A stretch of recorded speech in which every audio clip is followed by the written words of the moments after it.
এই আমি পুজো এসে গেল, আমি না ভীষণ এক্সাইটেড। আমিও কত কিছু খাবো বলতো। হ্যাঁ, আর কোন দিন কি কি করবো সেটা নিয়ে তো আমি ভাবতেই পারছি না। মানে খাওয়া দাওয়াটা কত গুরুত্বপূর্ণ তুই বল। ষষ্ঠীতে যেমন লুচি আলুর দম, আর সপ্তমীতে প্যান্ডেল হবে, অষ্টমীতে গাছ কাটা।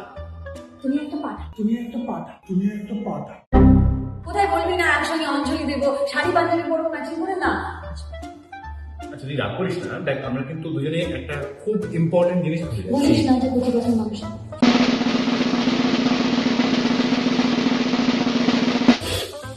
কচি পাঠার মাংস। আমি দেখে না, না, বুঝলাম। বলছিলাম না, মনে পড়ে গেল। বলছিলাম সব থেকে গুরুত্বপূর্ণ জিনিস হচ্ছে আমরা একসঙ্গে খাওয়া দাওয়া কেনাকাটা সব তো করবোই, কিন্তু বড় পর্দায় সিনেমা দেখা। হ্যাঁ, ওই তো 30শে সেপ্টেম্বর মানে পুজোর সময় রিলিজ করছে কর্ণের সমানের গুপ্তধন। পুজো পুরো সর্টেড। একদম সর্টেড, একসঙ্গে বসে পপকর্ন নিয়ে, বড় টবে পপকর্ন নিয়ে আমরা যদি বড় পর্দায় কর্ণ সুবর্ণের গুপ্তধন 30শে সেপ্টেম্বর অন।